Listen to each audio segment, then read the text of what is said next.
The journey to the Great Oz. They were obliged to camp out that night under a large tree in the forest, for there were no houses near. The tree made a good, thick covering to protect them from the dew, and the Tin Woodman chopped a great pile of wood with his axe, and Dorothy built a splendid fire that warmed her and made her feel less lonely. She and Toto ate the last of their bread, and now she did not know what they would do for breakfast. "If you wish," said the lion, "I will go into the forest and kill a deer for you. You can roast it by the fire, since your tastes are so peculiar that you prefer cooked food, and then you will have a very good breakfast." "Don't, please don't," begged the Tin Woodman. "I should certainly weep if you killed a poor deer, and then my jaws would rust again." But the lion went away into the forest and found his own supper. And no one ever knew what it was, for he didn't mention it. And the Scarecrow found a tree full of nuts and filled Dorothy's basket with them, so that she would not be hungry for a long time. She thought this was very kind and thoughtful of the Scarecrow, but she laughed heartily at the awkward way in which the poor creature picked up the nuts.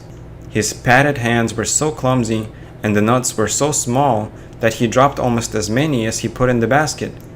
But the Scarecrow did not mind how long it took him to fill the basket, for it enabled him to keep away from the fire, as he feared a spark might get into his straw and burn him up. So he kept a good distance away from the flames, and only came near to cover Dorothy with dry leaves when she lay down to sleep. These kept her very snug and warm, and she slept soundly until morning. When it was daylight, the girl bathed her face in a little rippling brook, and soon after they all started toward the Emerald City. This was to be an eventful day for the travelers. They had hardly been walking an hour when they saw before them a great ditch that crossed the road and divided the forest as far as they could see on either side. It was a very wide ditch, and when they crept up to the edge and looked into it, they could see it was also very deep, and there were many big, jagged rocks at the bottom. The sides were so steep that none of them could climb down, and for a moment it seemed that their journey must end. "What shall we do?" asked Dorothy despairingly. "I haven't the faintest idea," said the Tin Woodman, and the lion shook his shaggy mane and looked thoughtful. But the Scarecrow said, "Neither can we climb down into this great ditch. Therefore, if we cannot jump over it, we must stop where we are." "I think I could jump over it," said the Cowardly Lion, after measuring the distance carefully in his mind. "Then we are all right," answered the Scarecrow, "for you can carry us all over on your back, one at a time." "Well, I'll try it," said the Lion. "Who will go first?" "I will," declared the Scarecrow, "for if you found that you could not jump over the gulf, Dorothy would be killed, or the Tin Woodman badly dented on the rocks below. But if I am on your back, it will not matter so much, for the fall would not hurt me at all." "I am terribly afraid of falling myself," said the Cowardly Lion, "but I suppose there is nothing to do but try it. So get on my back and we will make the attempt." The Scarecrow sat upon the lion's back, and the big beast walked to the edge of the gulf and crouched down. "Why don't you run and jump?" asked the Scarecrow. "Because that isn't the way we lions do these things," he replied. Then, giving a great spring, he shot through the air and landed safely on the other side. They were all greatly pleased to see how easily he did it, and after the Scarecrow had got down from his back, the lion sprang across the ditch again. Dorothy thought she would go next, so she took Toto in her arms and climbed on the lion's back, holding tightly to his mane with one hand. The next moment it seemed as if she were flying through the air, and then, before she had time to think about it, she was safe on the other side. The lion went back a third time and got the Tin Woodman, and then they all sat down for a few moments to give the beast a chance to rest, for his great leaps had made his breath short and he panted like a big dog that has been running too long. They found the forest very thick on this side, and it looked dark and gloomy. After the lion had rested, they started along the road of yellow brick, silently wondering each in his own mind if ever they would come to the end of the woods and reached the bright sunshine again. To add to their discomfort, they soon heard strange noises in the depths of the forest, and the lion whispered to them that it was in this part of the country that the Kalidocs lived. "What are the Kalidocs?" asked the girl. "They are monstrous beasts, with bodies like bears and heads like tigers," replied the lion, "and with claws so long and sharp that they could tear me in two as easily as I could kill Toto."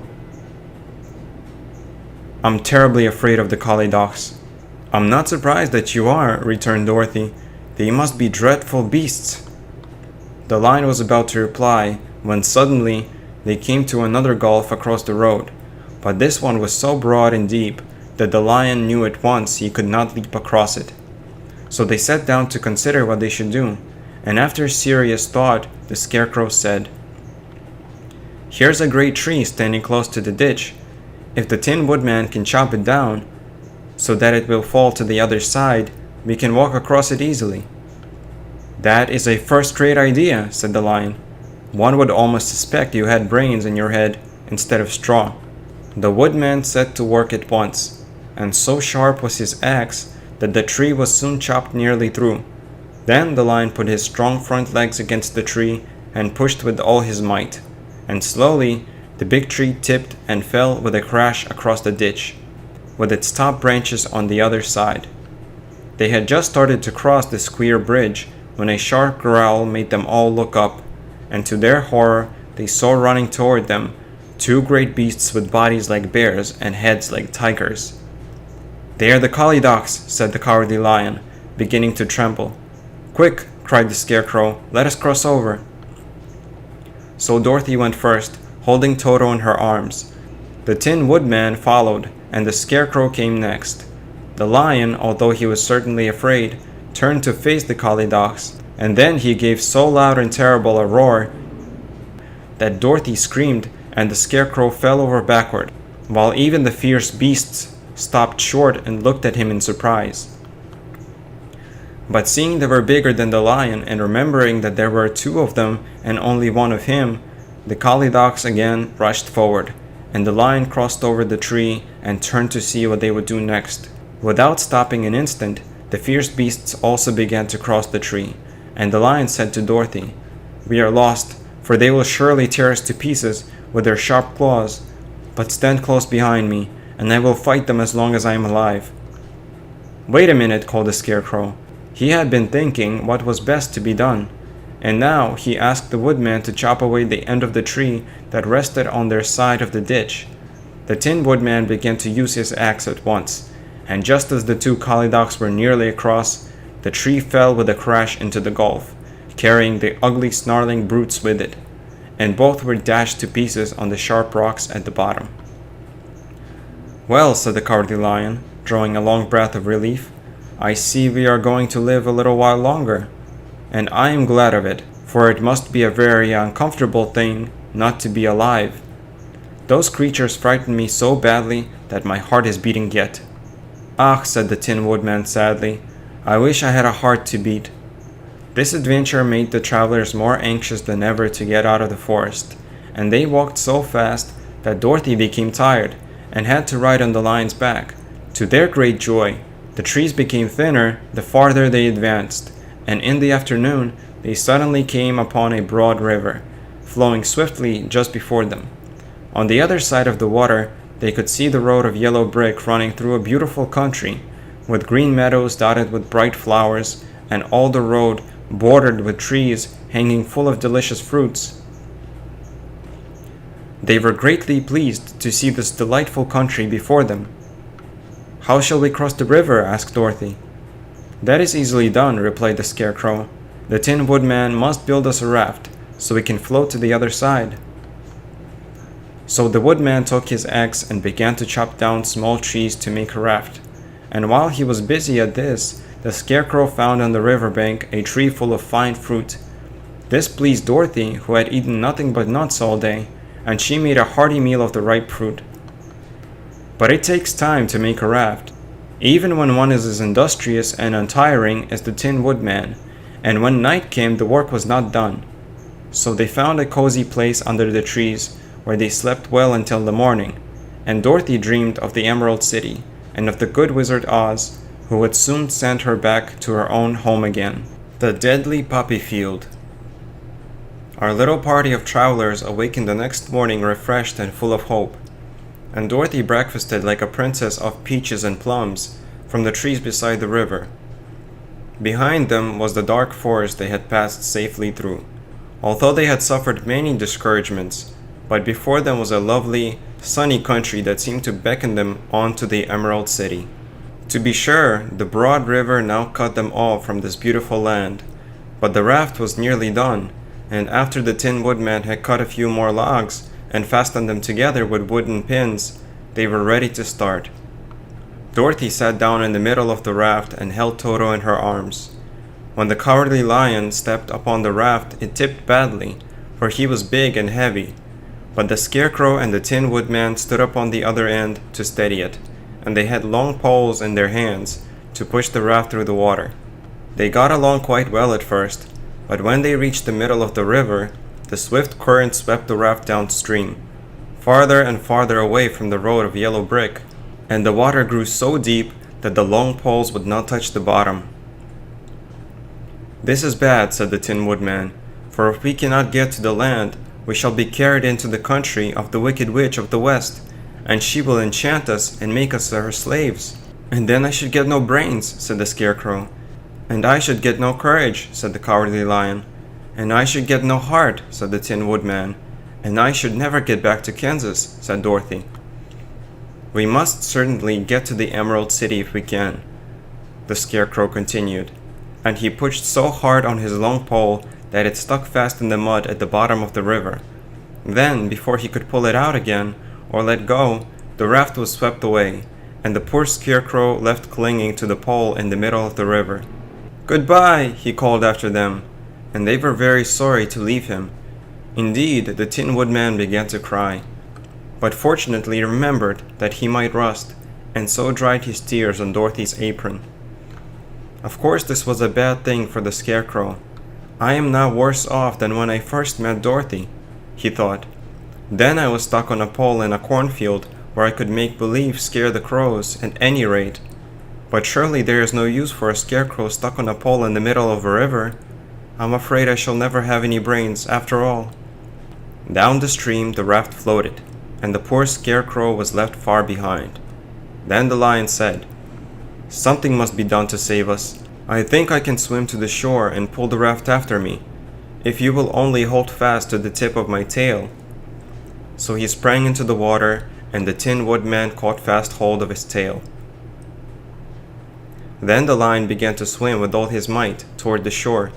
It was hard work, although he was so big, but by and by they were drawn out of the current, and then Dorothy took the Tin Woodman's long pole and helped push the raft to the land. They were all tired out when they reached the shore at last, and stepped off upon the pretty green grass, and they also knew that the stream had carried them a long way past the road of yellow brick that led to the Emerald City. "What shall we do now?" asked the Tin Woodman, as the Lion lay down on the grass to let the sun dry him. "We must get back to the road in some way," said Dorothy. "The best plan will be to walk along the river bank until we come to the road again," remarked the Lion. So when they were rested, Dorothy picked up her basket and they started along the grassy bank, to the road from which the river had carried them. It was a lovely country with plenty of flowers and fruit trees and sunshine to cheer them, and had they not felt so sorry for the poor Scarecrow, they could have been very happy. They walked along as fast as they could, Dorothy only stopping once to pick a beautiful flower, and after a time the Tin Woodman cried out, "Look!"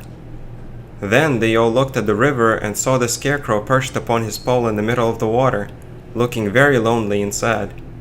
"What can we do to save him?" asked Dorothy. The Lion and the Woodman both shook their heads, for they did not know, so they sat down upon the bank and gazed wistfully at the Scarecrow, until a stork flew by, who upon seeing them stopped to rest at the water's edge.